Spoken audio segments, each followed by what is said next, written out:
What's your name? Roy. Hey, Roy, how are you? Good, Matthew, thanks. I've had a ex talk about you a lot, so I thought I'd come check you out, but... So, yeah, Well, thank you for being here. I enjoy everything you have to say, but I'm a man, so, I'm just trying to figure out what I can take from the male perspective, and also, how do I change the way that I'm very, I guess, reserved, and I dwell on my hurt, because, we're people. I have a problem with my ex moved on fast, and I was trying to, it hurts, man. You know, it's like we were together for like 5-6 years, and when they move on fast, it makes you feel like you're not good enough. And I just want to know how can I change my way of thinking, and that it was just, they were waiting on me, and I was waiting on them, and they just decided to go one way. How do I change my perspective on letting stuff go? Because that's what I need to do. I need to let stuff go, or I'm going to be unhappy for the rest of my life. Yes. Yeah.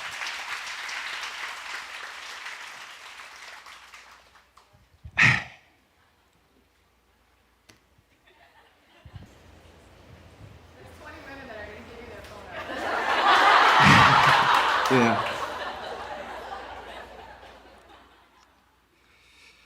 Roy, you're going through an incredible amount of hurt.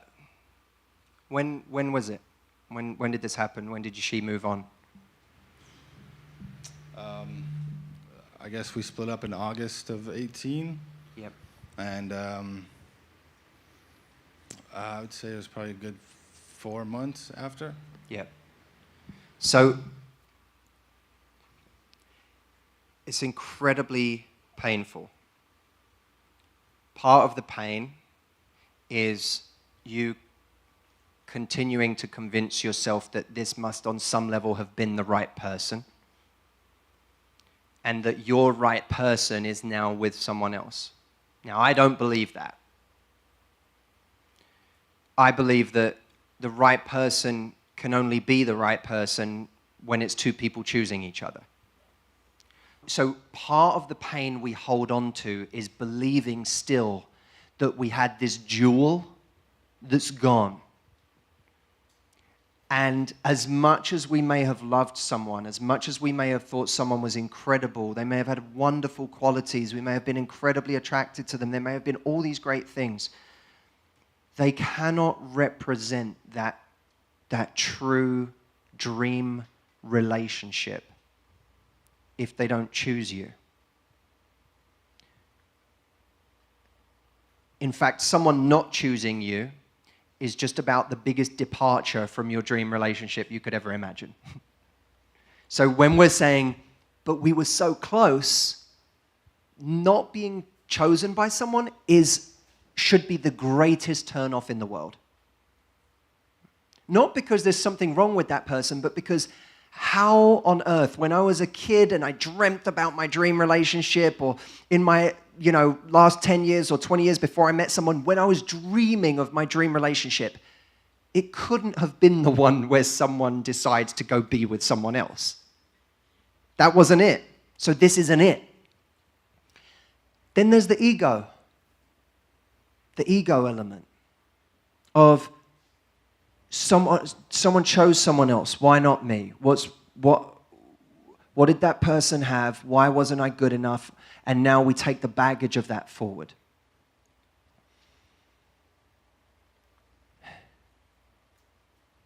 The greatest advice I ever received was kill your ego. Because that motherfucker has no place in your growth. None. I box a lot. And when you go into the ring and you are worried about getting hurt, when you're worried about yourself, that's ego. When you're worried about the size of the other guy and this guy's skills, and that's ego. When you're worried about, I came in here to do a job, what's my job? Then ego goes out the window. And we're all going to die many, many times in our life. We're all going to die. You just died, right? A piece of you has to die. Right now, you're going through fucking hell. It's been awful. Someone ripped your heart out. That's hell. But I want that version of you that goes through hell and comes out and has something to say at the end of it. That's the version of you I want. Do I want the version of Roy who hasn't been through that shit? Nah, it's fucking boring. That's boring. I don't want that Roy. I want Roy who's been to hell and back. I want Roy who had to go, die, resurrect himself, and then come tell the rest of us how to do that. I want that Roy. That Roy's interesting to me. I want weathered, scarred Roy who's been through shit, who has interesting things to say. That Roy is much more interesting to me. And we learn far more, far more. We become far stronger by what goes wrong in our lives than what goes right. Far more. And so all this you're going through, this is just like, like a great stew. Like it's just adding flavor. It's just making you more and more interesting, more and more complex. It's going to make you more compassionate. It's going to make you kinder. It's going to make you more empathetic to other people. It's going to give you more to bring to your next relationship. It's going to make you such a strong person. And you get through this and you deal with this, what the fuck do you have to be afraid of? I've died, motherfucker. You can't scare me. All right? You see that? So there's the ego element. Kill your ego. Kill that shit.